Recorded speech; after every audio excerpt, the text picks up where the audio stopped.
Hey everyone, it's Kirsten. Welcome to Season 3 of the Anthropo Scene. The scene is set. You have been asleep a while. It is still cool outside, but it's definitely warmer now. You toss and you turn until you just can't sleep anymore. You slowly wake up completely and you are absolutely starving. You stretch, yawn, and crawl out of your bed. The light is way too bright, but it's a beautiful day. However, the only thing you can think about is food. Groggily, you look for something to eat until you smell something intriguing. Walking and walking, soon the trees thin and turn into fences and houses. Everything smells strange and there are weird noises around you, but the promise of food keeps you moving forward. Your nose leads you to a large metal box, and lucky for you, the lid is wide open. You scramble inside and find food scraps that you begin to eat hungrily.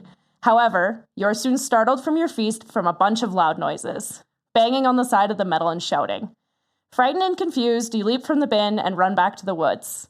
You are shaken up, but you're quickly distracted by a patch of tasty rosebuds. This is much better meal anyways, and no one disturbs you while you feast away, gaining back those precious calories you lost this winter.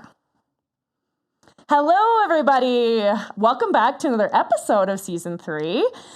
Today I am super excited because I have a guest on that I've been following for a long time on Instagram, and we've, chatted through comments, but we've never actually got to talk. So that's super fun. And I have, who you definitely need to follow, check out the link in the show notes, Tahoe Toogee, as most people know him by. So this is a local bear expert for coexistence between people and black bears. So we're going to be talking all about the Tahoe urbanized bears. Get cozy in your little dens, and let's get started. Toogee, thank you so much. Could you please introduce yourself to the people? Well, thanks so much for having me here today. My name is Toogee Sielsch, and my background is I'm a 41-year resident of South Lake Tahoe. I moved here in the early 80s. I actually grew up on Maui in Hawaii, but came here as a young man and wanted to be a ski bum. And almost for the first 20 years of living here in the Lake Tahoe Basin, you only heard about people seeing a bear once every 1 or 2 years, really. But in the late 1990s and the early 2000s, a new phenomenon was starting to happen, and what that is the urbanization of black bears. And this is happening to a lot of other wildlife species as well. And it's not just happening here in South Lake Tahoe. This urbanization of black bears and other species of wildlife is also happening in places like Gatlinburg, Tennessee, Asheville, North Carolina, Durango, Colorado, Aspen, Colorado, Mammoth, California. Anywhere where you would have an urban environment that interfaces with a wildland environment with a local population of black bears, it seems over the last 20 years they've become, we use the term urbanized. They become highly urbanized because they've completely changed a lot of their behaviors and even some of their physiological activities through this. And it's a long story, and we'll talk more about it as we go. But so 20 years ago, I saw a bear out camping, and I did something to move it out of the campground, and it all worked. I was like, wow, that was really interesting, and I just became so enamored with this animal. And nobody seemed to know that much about it. You heard all the same stuff, but I really wanted to take the deep dive, so I just started anecdotally, really, observation, because I'm not a wildlife biologist. I do field biology work, but that has to do with my job. But I'm not a biologist. Okay. And I like to point that out to people because some people mistake me. Are you a biologist? And sometimes my answer is no, but I often play one on TV. But really, I've just become so enamored with it. And then, along with my job, which is working outdoors in the field, it really dovetailed really nicely. And one time I got a bear out from under somebody's house. Somebody asked me to get out. Never done it before, and I did it. Once I'd done that, people heard about it. It kind of snowballed, and that was over 10 years ago.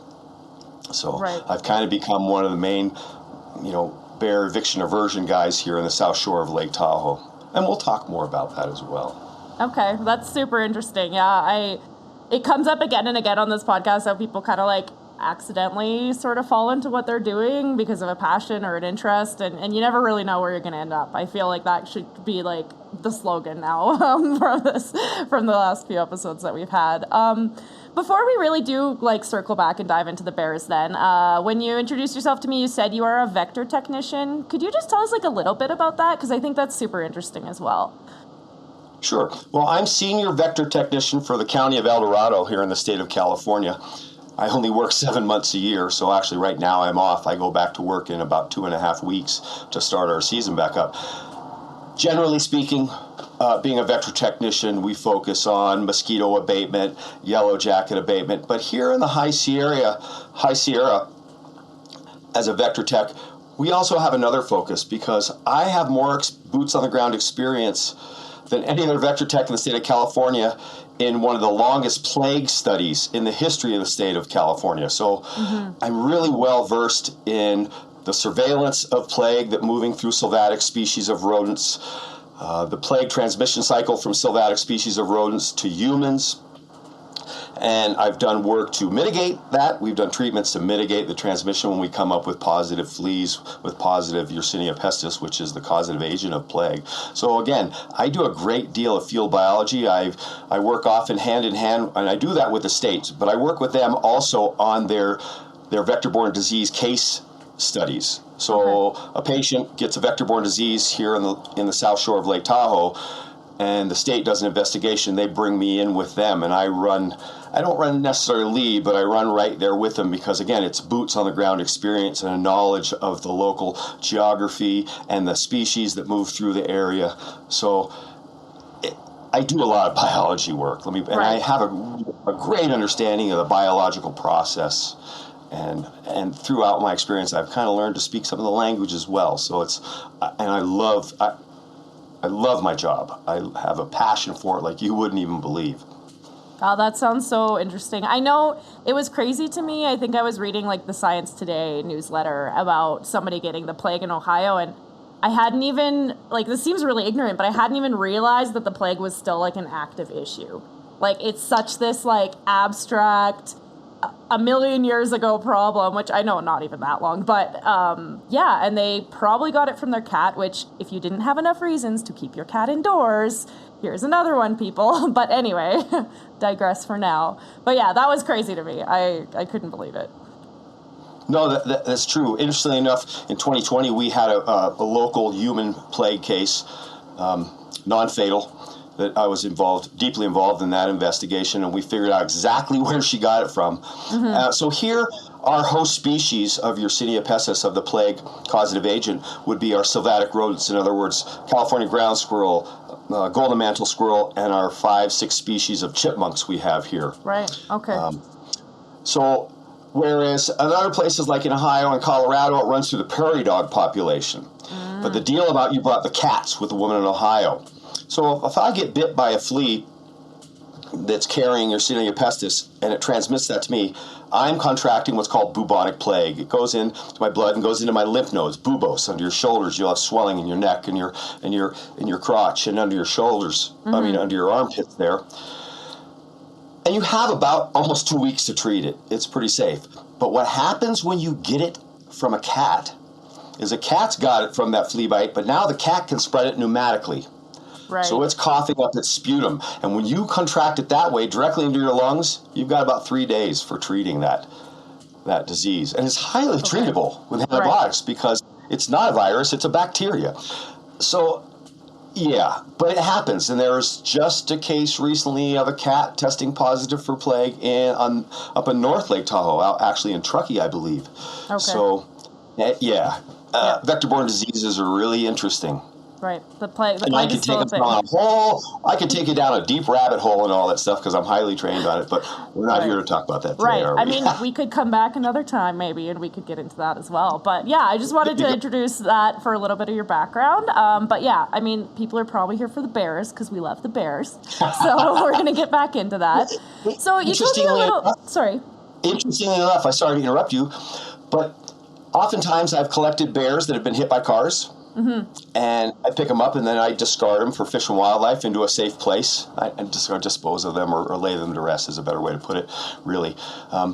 but I always take blood swabs and I submit those to the state for plague testing also, because we like to see how plague moves through other wild animals, right? Yeah. Because it's a mammalian disease, so it can run through other mammals. And I have had an actual bear test positive once that was hit and killed by a car. So just a side note that the two can be kind of be combined.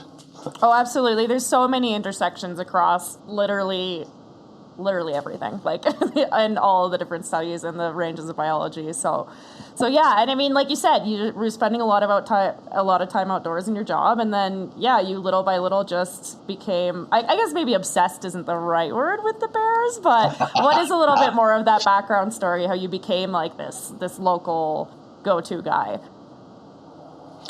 Well, like I said, I started learning more and more about their behavior, but the more I learned, the more I wanted to know. Where do they sleep? Because I always hear people, I have a bear that lives behind my house in the woods. And, they don't live in one place at certain times of year, and we can talk more about that. But it seemed to me that there wasn't that much knowledge about them, because even though you see them around, they can be very cryptic. Right. At the same time, they're not that easy to study because they're always on the move. They don't live in one place. They're always moving about, during the spring, fall, and summer when they're not denning over winter. So, and through this workout program I have where I get up really early in the morning and walk through a neighborhood, and I did this big 7-mile loop walk, and I'd go through this one neighborhood that had these apartment complexes with dumpsters that often got left open. And I was able to use that as a teaching tool to teach myself aversion techniques with bears. So my gig was I'd go through those places and get the bears off the dumpsters. I'd run them off the dumpsters with nothing but my attitude. Right. And then once I went under a house and did that, it snowballed. And then, people started calling me. So I'm in the presence of bears close to 150 times a year.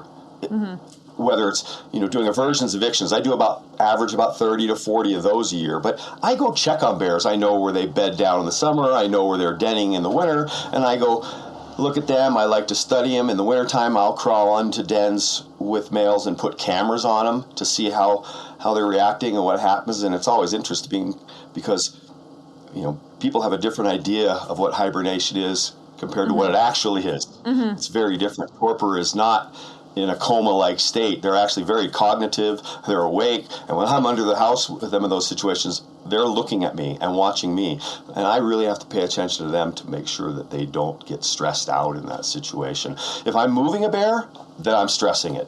Right. That's the goal. But if I'm just observing a bear, say, I speak to them very calmly and comfortably, it's a whole different demeanor. And you have to understand their behaviors, and it's just my study of that. And I won't lie, there's been some trial and error. I've had some situations where, whoa, should have done that one. That was a tight situation. But you learn from those experiences. I've done over close to 300 evictions, aversions. I mean, I've been under houses with bears another 100 plus times. So that's just a build up of experience in that behavior. And that was really helpful when I worked on that National Geographic article with my friend Corey Arnold, the photographer. That one of the pictures we captured together won every wildlife photography award in early 2023 that was published in 2022 when that article was published. It was all about urbanized wildlife. It wasn't just about bears. It was also about coyotes and raccoons. Yeah. Because those three species have three things in common that make them do actually really well, and they can thrive when humans encroach. And why that is because they're all three highly intelligent. They're all three opportunistic feeders that can eat a broad variety of food sources, and all three of them are highly adaptable to new situations and learning and taking that knowledge and changing their behavior because of it. It's incredible. Well, yeah, I mean, we have all these places that, little by little, towns are just encroaching more and more on the forests. So, like, the only option for survival for a lot of them, or maybe not the only option, but a very good option for them is to just adapt to what's coming instead of move along, because there's only so much space left. So this is what we're ending up with as we keep expanding into these natural areas. exactly. And that's very true. But what's also happening, what we're seeing with this urbanized black bear population, again, not just here, Great Smoky Mountains has the same situation going on as well, is they're thriving so much that their population densities are getting extremely high and unnatural. Right. In other words, here in the Lake Tahoe Basin, it's the estimate of our black bear population currently, and it's just an estimate, runs about 400 to 500 bears within the Lake Tahoe Basin. And we're talking about, about 190,000 acres of land. Let me put that into perspective. Yosemite has 750,000 acres of land, and everybody thinks Yosemite National Park. Bears everywhere there. Yosemite has an estimated black bear population of 500. That means in Yosemite, there's one bear for every 2.3 square miles. Here in the Lake Tahoe Basin, and specifically on the south shore of Lake Tahoe, we're averaging 2 to 3 bears per square mile. Wow. And they're changing their behaviors because they don't have to fight for territory anymore. These urbanized black bears are willing to live in harmony with each other, which they would never do in a wildland environment.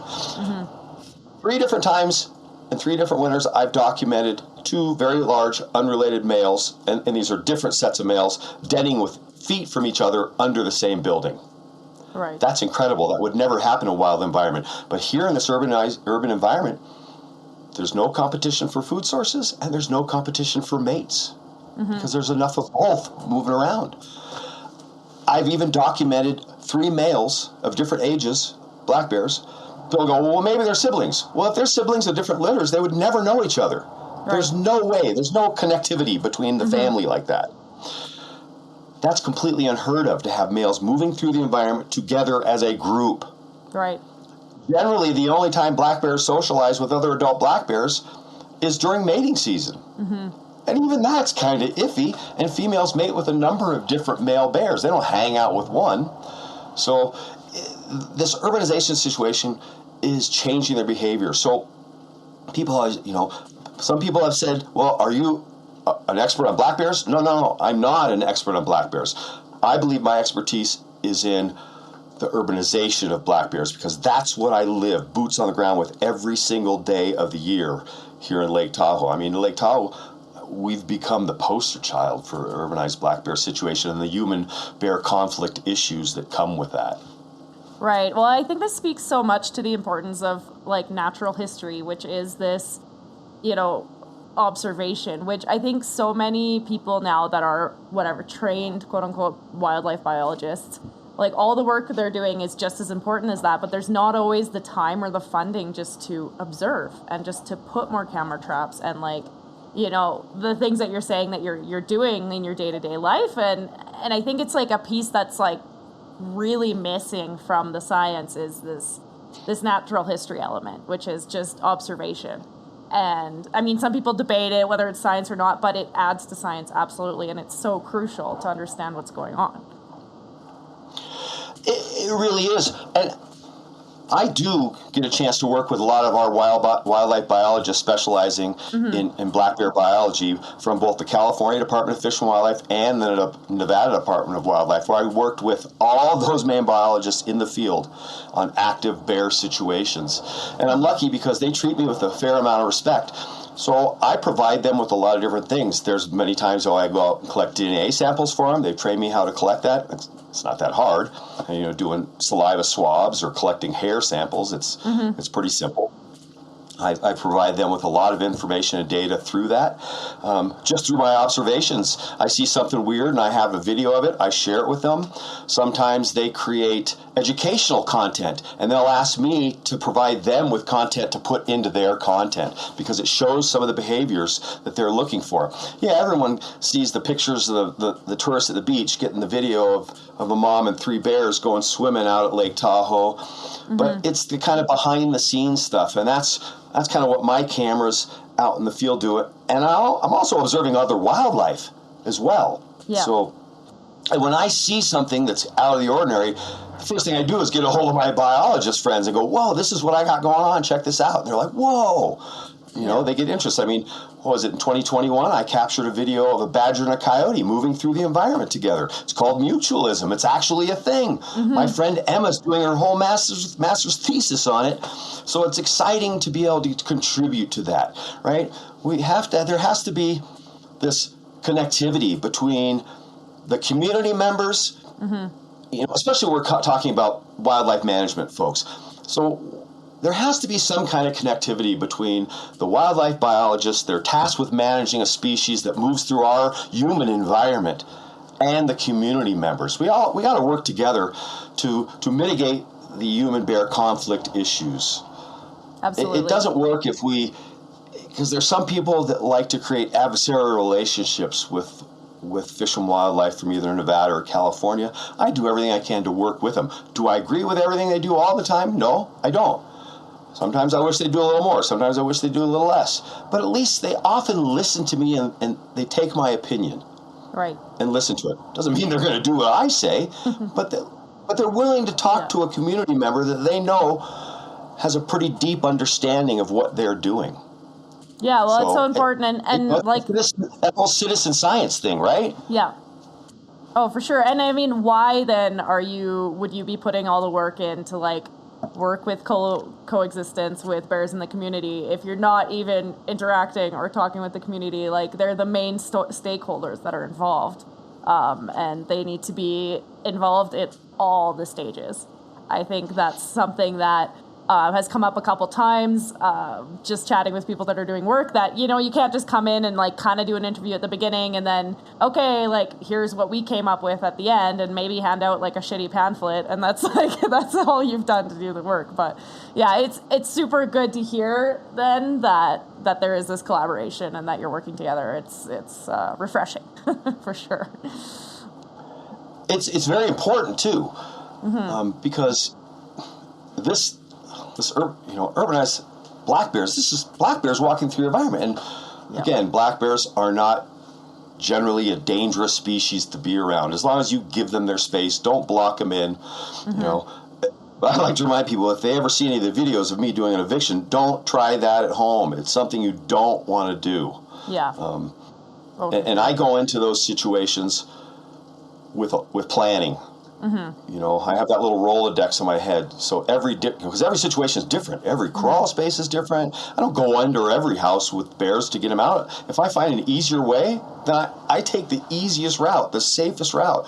Right. But the other consideration that people don't really see when they see a video of me evicting a bear is what the bear does afterwards. And that's very important to me, because if I'm evicting a bear from under a property and it's right next to a very busy highway, I have to be completely positive that I'm going to make sure that bear doesn't run out that way, because it's a wild animal. It's going to go where it wants to go.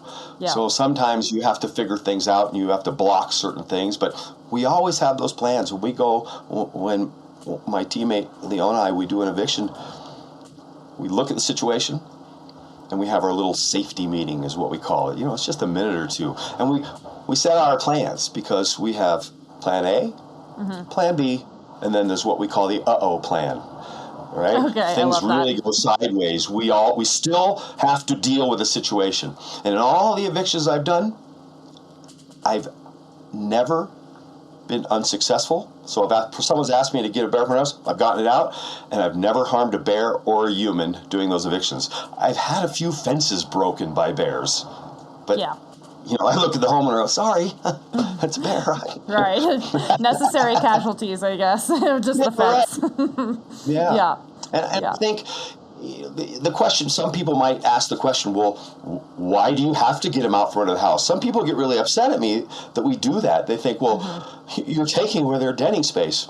Well, first I'd like to remind the people that here in the Lake Tahoe Basin, we're surrounded by green zones. I mean, completely surrounded by a forest. And here in South Lake Tahoe, our neighborhoods are like little islands surrounded by green zones. So there is a plethora of natural denning sites throughout the whole Lake Tahoe Basin. But our urbanized black bears become very comfortable, and it's a behavior they've learned. They were probably born under a house. And so generally when I kick them out from under a house, they just go find another one to get under, because they usually have 2 to 3.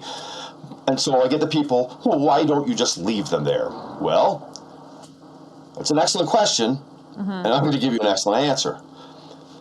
there's infrastructure under houses. There can be heat ducting, there can be plumbing, there can be water pipes, there can be wiring. And when you put a 300 to 400 pound body moving through 16 to 18 inch crawl space with some of that stuff, they can do a lot of damage. And they're not doing the damage maliciously, although when they see heat ducting, they know what it is, they rip it open, and they put their bed right in front of it. Wow. Right? And that heat just blows on them all the time, because once they've done that, it's not going up in the house. Yeah. So they're, like I said, extremely intelligent animals. And once they figure that one out, they know what it looks like, and they do it. So I had one house, some folks, I was getting this bear out. It was ripping through the siding of their wall under the deck to get into the crawl space to bed. And it had done upwards of $10,000+ of damage under there. Wow. And again, electrical wiring. What if they rip a wire? And they'll pull all the insulation down for bedding. Right. If there's floor insulation there. So it's just not an ideal situation. In a perfect world, they'd go find a place out in the wild. And really, we're just trying, when I do those evictions, we call it tough love. Right. I'm not hurting those bears. I'm helping those bears. I'm helping those bears in the proper way, because we're showing tough love. We're showing, hey, you don't really belong in here around us, you guys. Right. And we're doing that all non-lethally. So.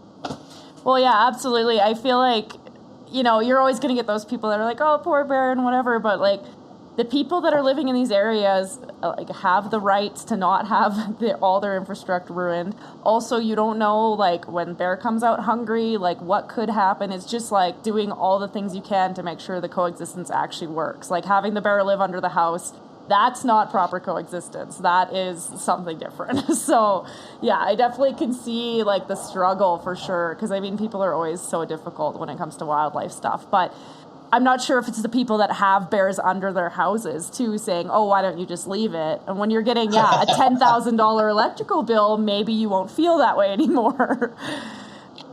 And that's happened. That happened a couple of years ago to somebody. They had second homeowner, doesn't live here. They got a gas bill for 1 month for $5,000, and they sent a local contractor up to go look at what's going on. And he couldn't figure it out, looked under the house, and lo and behold, there's a bear. And so I got called to come in. And the bear had also broken a hot water pipe under there, so it was spewing hot water the whole time, which was doing damage in the walls and things like that. These situations where they're getting under the buildings like that, it's really not, that's not a really dangerous situation for humans per se. And we're not their food source. So that's even, when they start becoming active. And some of our black bears, urbanized black bears, stay active all winter. They may be denning in one spot, but they're going out maybe once a week, accessing some open dumpster somewhere, getting a few calories. They don't have to eat much, and they don't want to eat much. Right. The issue, the human-bear conflict issue and the dangers involved that really come into play when we start getting these bears that are willing to break into houses. Right. And when I say break into houses, what breaking and entering used to be for the bears around here in years past was going up and looking for the open unlocked slider, going up looking for the open window, believe it or not, going down the street checking car doors to see if they're open. Okay. Right? This is all learned behavior. Mom teaching cubs. Yeah. Well, that behavior over the last few years has started ramping up. So it used to be looking for that open, easy access source has turned into busting through dead-bolted front doors, busting through windows to go into properties. Again, no maliciousness on the part of the bear. They just realize, easy meal, house, there's going to be food in there. Sometimes I believe these bears have foregone trying to smell for food because literally sometimes they go door to door. I've seen it happen. I've seen them do it with cars. Just go down the street checking car doors. Wow. So... yeah. But here's where it becomes problematic, is they become so habituated to being around us humans that now these bears, when they break in there, again, before, when they were looking for the sliders and stuff, they'd stop, look, listen, and smell, and if they felt there was no humans in the house, then they'd go in. They've gone far past that. They'll walk past people in the living room to go into the house. Somebody's sleeping, open slider, bear comes past. I've had people call me and go, I was woken up out of my lounge chair by a bear walking out of the kitchen past me back to go out. Oh my God, yeah. And I don't care how groovy you are as far as being bear knowledgeable. I hear that all the time. Well, these people should get more educated. It's their own fault if something bad happens. Well, if you don't know that bear's in your house, because they're very stealthy, they're like ninjas, man. Some are 400 or 500-pound ninjas. What they can go up walls sometimes. I've seen it. I've seen them tear through walls. So you don't know that bear's there, or you hear something in your house, and all of a sudden, by the time you realize it, you also realize you're standing in their path for their exit. Right. Because when a black bear enters a house, it doesn't know there's other exits. It knows one way in, which is going to be the same way they're going to want to go out. So usually when we have these physical altercations between a human and a black bear, that's what's happening. The number one cause of human-bear conflict, physical interactions, and this just happened, I believe, somewhere back in Ohio, somewhere back in the Midwest, is a woman was mauled by a black bear with cubs. She was with her dog. Right. Dogs can precipitate more black bear attacks than any other situation. And again, generally, black bears don't want to attack, but every once in a while, something happens. Now, here in the state of California, the state of Nevada, and the state of Oregon, no wild black bear has ever killed a human. Okay. But with this bolder and bolder behavior, putting themselves in close contact with humans without any fear, that may change. Right. It's almost like inevitable at that point, especially if you just keep letting them get closer and closer. So, yeah. Well, and here's one of the other parts of the issue, because I talked about, our population density earlier, the 400 to 500 bears, and explained to you we have 2 to 3 bears per square mile. A natural black bear population density for the Lake Tahoe Basin, those 190,000 square acres, would be about 50 to 75 bears. Right. And so we have a number of these urbanized black bears that they don't leave our urbanized environment. So if there are wildland bears in a wildland environment, their foraging area would be up to about 100 square miles. That's a big foraging area, right? Mm-hmm. But, somewhere between 50 and 100 square miles. Our urbanized black bears rarely forage more than 4 square miles. Right. And within that 4 square mile area in town, there's still tons of natural black bear food sources. Mm-hmm. But black bears, once they learn that human food attractant thing, because our food is far higher in calories than theirs is. Right. So instead of having to spend 8 hours during a regular day in the summer or up to 16 hours during the fall when they're in hyperphagia and they raise their calorie intake to prepare for overwintering, they can do that in an hour or two just doing dumpster diving. Right. Here in town. Unsecured pet food, bird feeders, fruit trees. And people go, well, apples, that's a natural food. But no, apples are not a natural food for bears because they don't grow in the wild. Right. It's okay if we put some apples out for them. And that's the other issue is you still get some people. We educate people, but you still get people, it's okay to feed them. No, it's not. No, it's not doing those bears any behavior. And there's actual physiological changes that are happening within these bears that are different than their wildland cousins. So, for instance, an urbanized black bear is going to weigh generally 25% more than their wildland cousin. We regularly have males that weigh upwards and above of 500 pounds here. That's brown bear territory for a male black bear. We regularly have sows, female black bears, as they get older, getting into the 300 to 400 pound range or more. Right. That's unheard of. So there's one of the physiological changes. Their teeth are rotting out faster than their wildland cousins because they're accessing so much of our food's junk. It's junk food. Sugar, right? and all the crap, yeah. Yeah, no, that's it. And that drives them. When a bear breaks into a house and goes in the refrigerator, it ain't grabbing broccoli. No. It's not grabbing the lettuce. It smells calorie content, and generally it wants fat. So it's usually grabbing the ice cream first or food content with a high fat content and then high sugar content. They love sugar. They know what soda cans look like. They'll bite right into them and drink them. It's, again, extremely intelligent animals. Right. But it creates such a dynamic and such a nuanced situation. There's no one set deal to deal with it all. And it's going to take a lot of work and a lot of years to try and mitigate this ramping up of behavior. If tomorrow we were to completely eradicate and secure all human attractants and keep bears from being able to access it, in the short term, we'd probably see a lot more break-ins. And I truly believe, because if they know that behavior and they want food, they're going to use it. Right. And they don't forget stuff. Actually, that may be untrue that they don't forget stuff, because this is a very interesting story. There was a black bear a couple years ago, a very large male, that walked into a Safeway in Kings Beach. A month later, walked right into the 7-Eleven. That's a dicey situation. Mm-hmm. Oftentimes, Fish and Wildlife would probably just completely remove that animal from the environment using fatal means.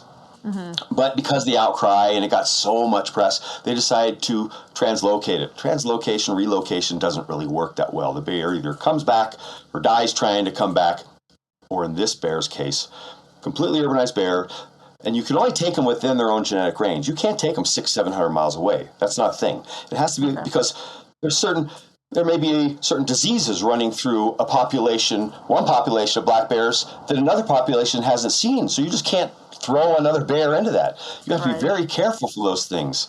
It's not such a simple fix. So they take this bear out about 80 miles from where it lived to the southwest, out in a very rural, wildland environment. They collared it. Within a month, the collar was off. So probably lost a bit of weight. Within about 4 or 5 months, a bear was seen at the side of a campsite and wouldn't leave for about 2 to 3 days. And finally, the folks camping there, the gentleman had a gun, and he was getting freaked out because it kept encroaching into the campsite, and they had a lot of children at the camp, and he shot it. He winged it, didn't kill it. Fish and Wildlife came out. They found the bear. They euthanized it humanely. Turns out it was that Kings Beach bear that once weighed over 500 pounds, now weighed 250 pounds because it didn't know how to forage for wild food anymore. Right. It had forgotten how. If it had ever done that in its life. I mean, I don't know how long it had been in that urban environment.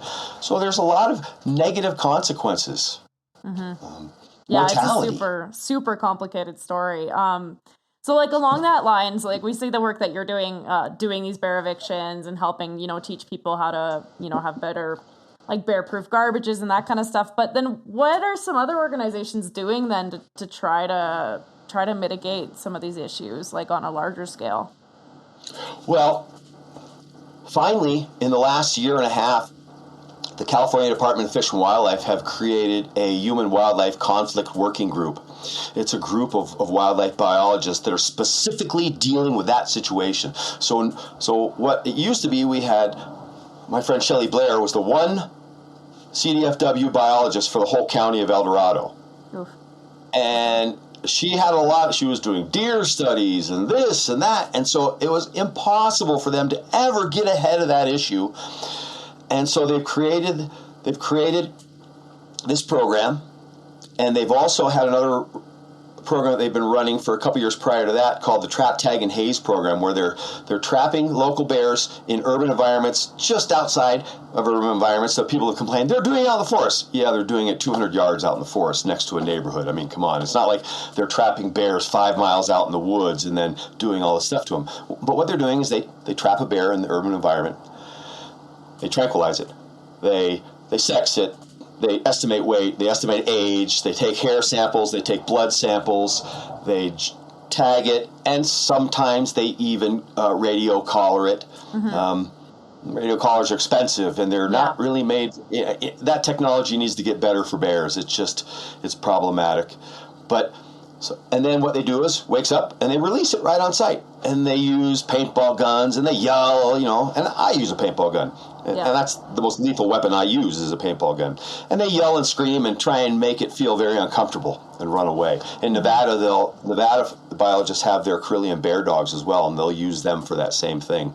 Right. They'll chase them out and put a little stress on that bear. Say, "Woo, I don't want to go back there again." Right. So that's helping to mitigate, but it's also giving them data. So we're getting closer to know how interrelated are they, because it's so much simpler to do DNA testing these days. It's incredible. So now whenever I get samples, I go, hey, you guys want a hair sample? Yes, we do. I'm like, all right, because they put it into their studies. The more data we can get on this situation, the better. And how else that helps is, let's say they do have to remove a bear from the environment and use the lethal option. Well, 10, 15 years ago, when they get that complaint or what's called a depredation permit, a homeowner might ask for, and it has to be okayed. There has to be some things that prove, okay, well, this bear needs to be removed. But before, bear goes in a trap, all right, that's the bear, and they take it back and they euthanize it. Well, now with all this DNA testing, they actually know the bear they're looking for. And if they don't trap the right bear, they'll tag it, trap, and they'll release it. Right. So they don't mistake using the lethal option. Right. I don't love the lethal option, but wildlife management sometimes, especially with these types of animals, has to have that option. If you take it away from them, it could create a lot of really crazy dynamics, because then you're going to have homeowners that start taking the whole deal into their own hands. Well, I got a shotgun. That bear did $10,000 of damage to my garage door. And it's happened in this town.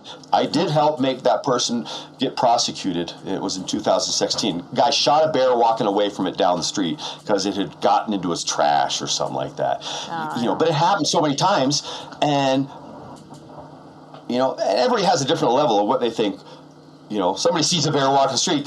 I get calls. Can you come and take that bear away somewhere else? I'm like, no, I'm not taking that bear anywhere. I don't have that authority. Right. Right. That's only the Department of Fish and Wildlife that has that authority to go to that level. I can go onto people's properties and get them out from under houses or get them out from their yard and do those things.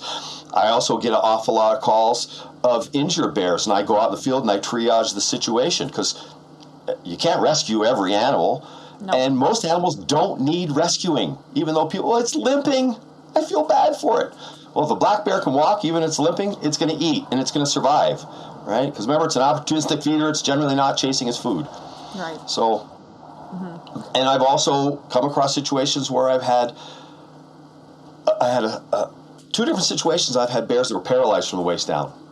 Wow. Well, there ain't no fixing adult bears. No. The only candidate generally for rescue and rehab is going to be cubs of the year or young yearlings, right?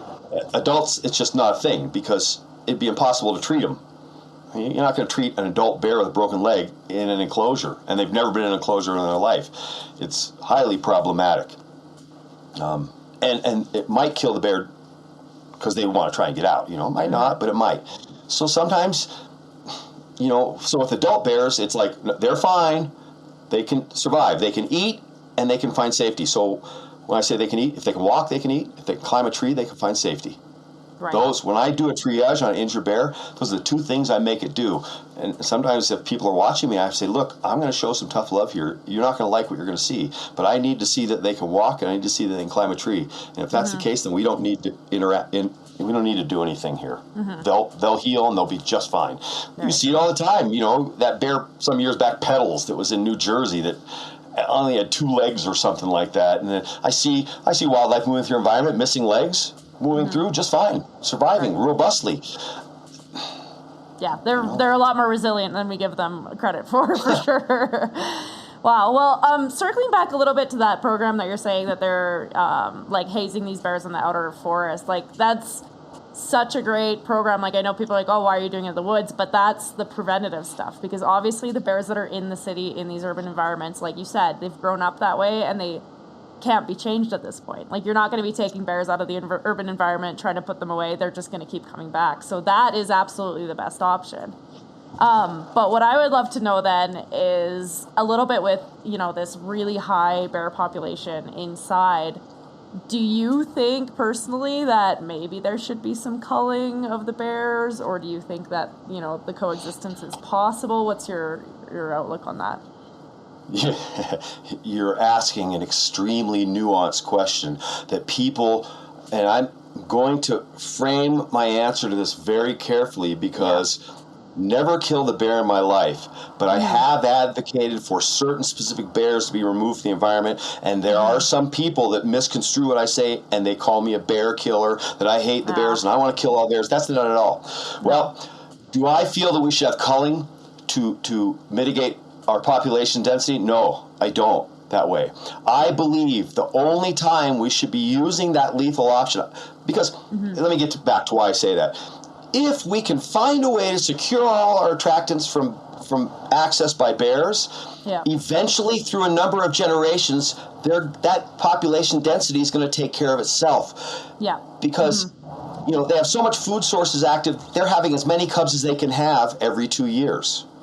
Right? And a black bear has this physiological method that their body knows if they can have any cubs, 1 cub, 2 cubs, 3 cubs, and if they don't have the resources to have as many cubs, their body doesn't let them. Right. They will self-abort. Some or all of the blastocysts that would be implanting into their ovaries before they implant, right? Because they have what's called delayed implantation.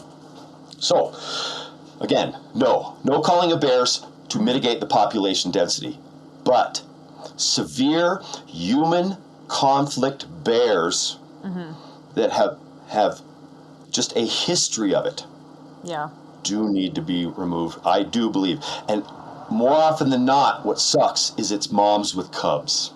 Right. And she's teaching, cubs of the year, and she's teaching that behavior.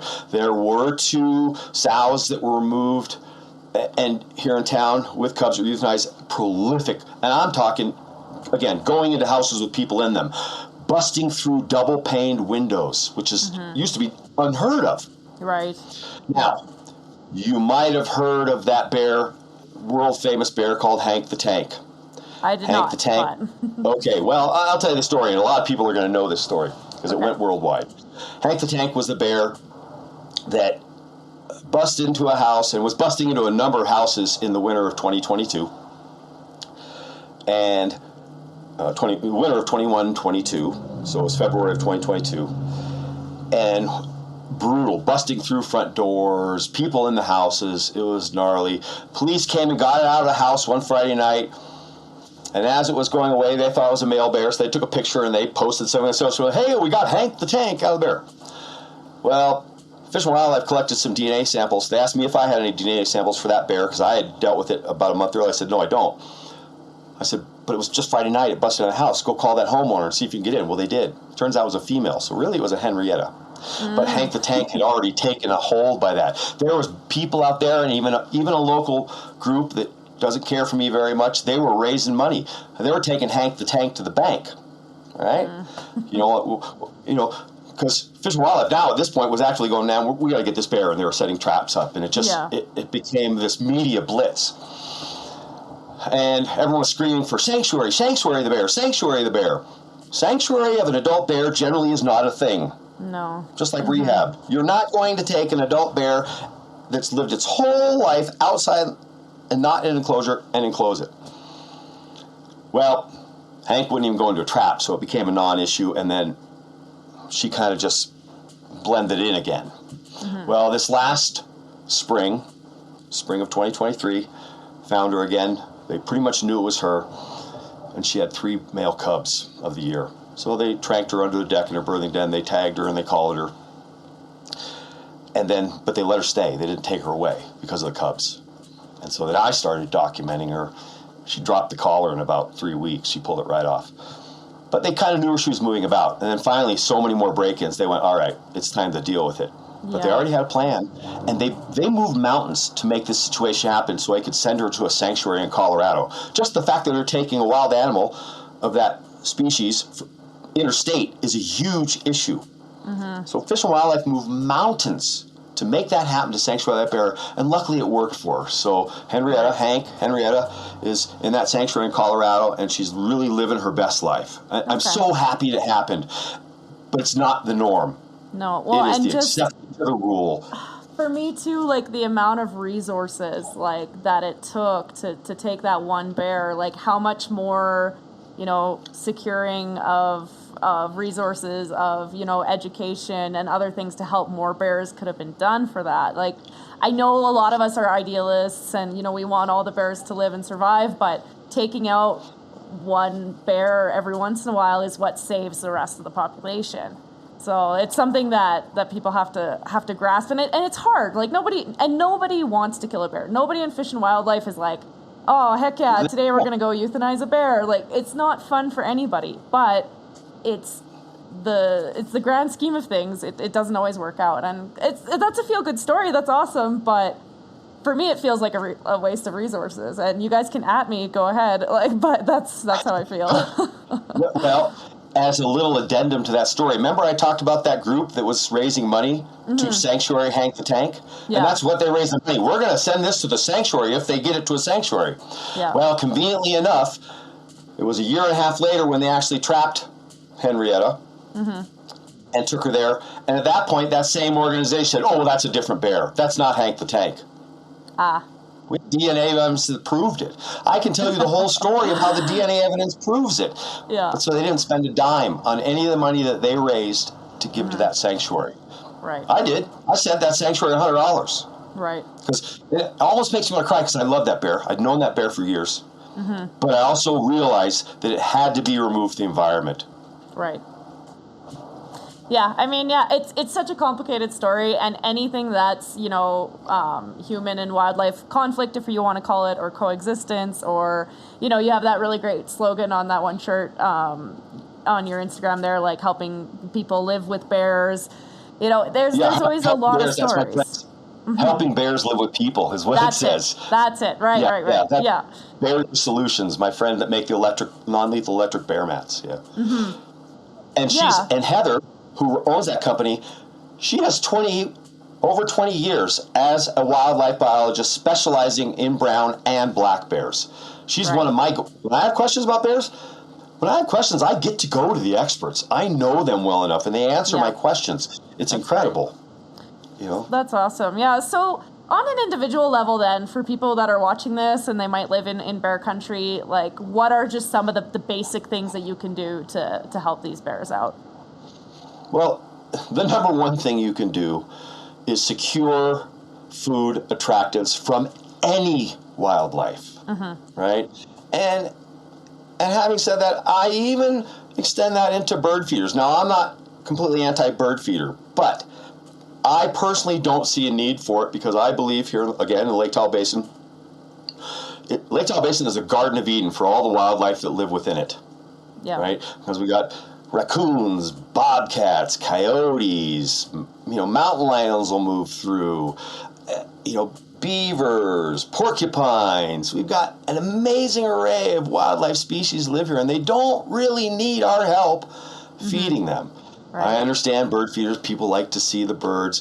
To that I would say, well then, plant a number of different wildflower plants in your yard, and that'll bring them in. It'll bring,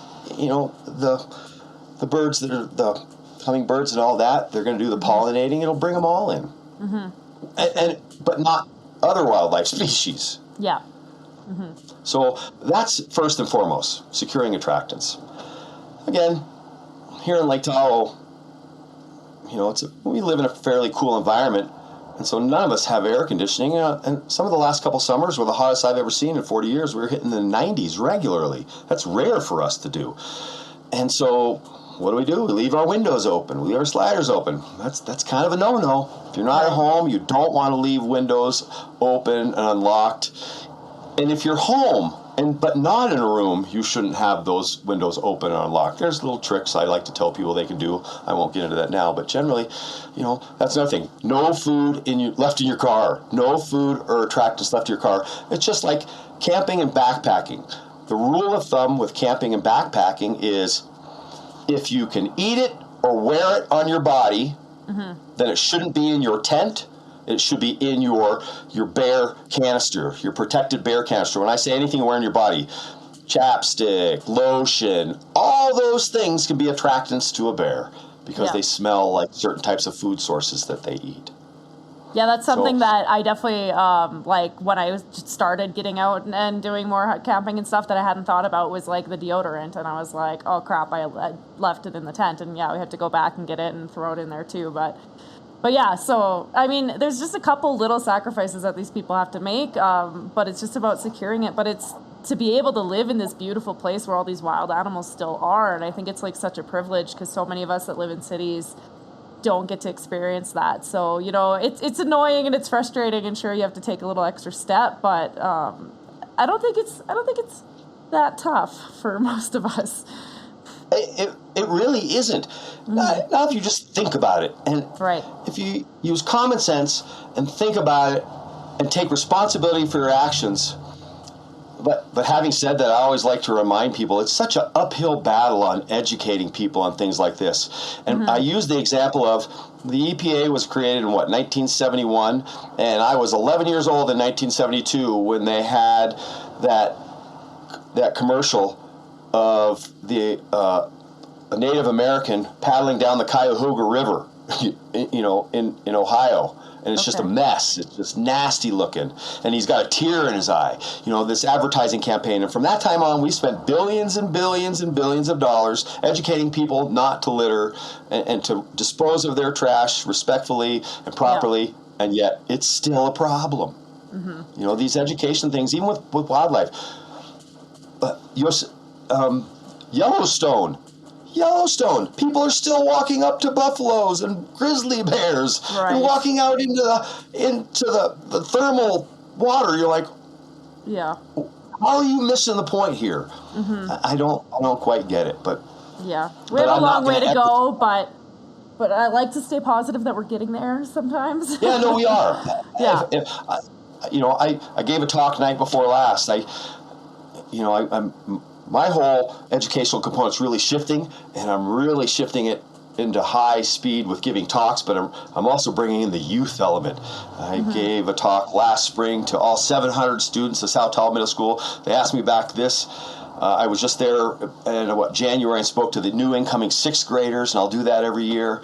This is that educational component for me is really taken off, and it's becoming more important than the actual field work I'm doing moving bears. That's not even the important stuff to me anymore. Right. The important part of me is that people are now listening to me, and so I'm parlaying that into expanding this educational component, right? And I liked And I don't even have a website that you can go to look at and have all the do's and don'ts, because I don't want to be redundant. I always suggest to people, you want us to go to that website? It's called bearwise.org.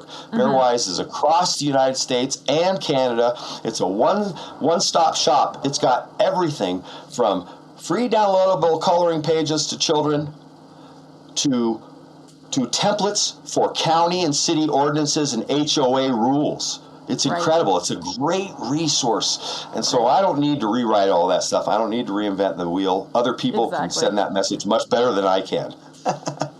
Yeah, that is going to be linked in the show notes for sure if people are curious about what they can do to be a little bit more bear-wise. But yeah, I mean, it's good to see that, we have people like you in the community putting in the work. And a lot of times as ecologists and biologists, we have this eco-depression, and it's really easy to get caught up in the bad stuff. But I think more and more, we're seeing these great stories that youth are interested in wildlife, and they think bugs are cool, and they're trying to make a difference, and they're teaching even their parents and grandparents how to do things properly. And we've come such a long way. I have an English student that I tutor here, and today, this is funny because just today he told me the story that when he was little, on the bus, the sign said, don't be poorly educated, throw your garbage out the window of the bus, because they preferred that. They didn't have a garbage bin in the bus, so they didn't want it on the floor. So it was throw it outside. So, and then he was I think 5 years after that, it changed to don't be badly educated, put it in the bin. But even just, in 5 years, this difference of littering and of coexisting, because before, everybody would just shoot the bear on sight. You have a bear on your property, you shoot it. That's it. And now, we're figuring out how to make it work, and it's so much, it's uphill, with a giant boulder. But I think we're getting there. I think we can stay positive about it. And the human bear conflict issues are not specific to black bears and in the United States. I mean, Right. India with sloth bears, Japan with their Asiatic black bears. I've actually been interviewed on a couple of different TV news stations out of Japan, and they use some of my content because they've had so many people killed in such a short period of time already this year. Oh, shoot. But that is Okay. more human encroachment. That's a lot more human encroachment, and Asiatic black bears are far more aggressive than North American black bears. North American black bears are pretty cash, man.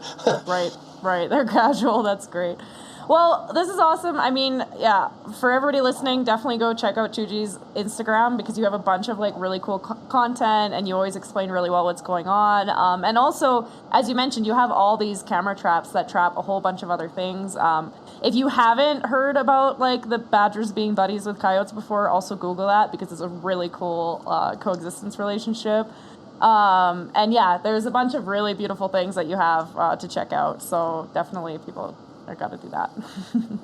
Well, thank you so much, Kirsten. It was a great talking to you today. Thanks. I always ask a silly question to my guests before we leave to make it fun. So it's a two-part question. Okay. I want to know if you could, quote unquote, hibernate like bears, just be sleepy all winter, would you? And if you would, what food would you eat for 2 weeks straight in order to gain an insane amount of weight first? No, I couldn't den like that because I'm too ADHD and ADD. But actually, bears are very active in the den. Like I said, in a 24-hour period, they're awake, they're asleep, they're awake, they're asleep, they're awake, they're asleep. Yeah. And as far as coming out of torpor and going back into eating, now, interestingly enough, when bears come out of the den from overwintering and hibernating in a state of torpor, they're not super hungry. They only eat little bits at a time. They reintroduce food back into their system very slowly. But for me, that would definitely be ice cream or some sort of baked good. Yeah, that sounds great. That or bean and cheese burritos, because I love bean and cheese burritos. Oh, yeah, that's great. That's amazing. Yeah, I think it's really cool. Just like really quick before we sign off is like bears often get used as the like example for hibernation, but they're not actually true hibernators. The only things that really, really hibernate are like small rodents. And so, yeah, bears, like you said, are in this like semi-active sort of state. I will link also a blog that I did about like the difference between like torpor and hibernation and brumation, because that's like a super good like resource for people who are checking it out. Because I didn't know that until like, a decent while ago. But you know, bears are always like the example for hibernators, but they are actually a lot more awake, and that's part of why we have to be mitigating them in these issues, for sure. So Toogee, I had a bunch of questions that you just like answered as you spoke, which was amazing. But is there anything before we wrap up that you kind of would like to close off with that maybe I didn't ask you about? Really all I would like to say is we all need to do our best to try and coexist with wildlife as much as we can, especially now that we're coming into an age where we're going to see we're going to lose a high percentage of wildlife species. Our biodiversity on this planet is going to take a plunge here very soon, and we need to really appreciate the wildlife and the ecosystems that we live around, and we need to do our best to make sure that we have as few losses as possible. I really think that's the most important message I can convey from my heart. Right. Like, let's appreciate what's right in our backyard and do what we can to protect it, right? That's amazing. Thank you so much for giving me your time. As I wrap up here, I just want to shout out to my one patron, Rob Nelson. Thank you again for supporting me. And I also want to give a quick shout out. Y'all will probably notice that my audio is like a little bit better. So Garrett, who actually did the music for the intro and the outro. He's also giving me a hand editing the episodes and helping a little bit with balancing audio. So do check out in the show notes if you need a guy to help you out. He's starting out with that, and it would be awesome for you to give him some work as well. And thank you, Garrett. You're really bringing that audio up to the next level. So yeah, and last thing, we're a little bit deeper into season 3 now. I would love a little bit of feedback from the audience. Send me a DM, email, what you're liking, if there's anything that you're not, and what you want to see more of. So thank you so much. Bye. Bye-bye. Hey, thanks for sticking around to the end of the episode. Hope you enjoyed it. Make sure you head to the show notes, check out the links of things I might have mentioned in the show, go follow us on social media, and yes, do @ me. I'd love to hear from you, what you think, if you want to be a guest with me, if you have suggestions for future episodes, that would be great. Other than that, we do have a Patreon link as well below if you're feeling like helping support the show, and I can't wait to see you around for next episode. Thanks, bye.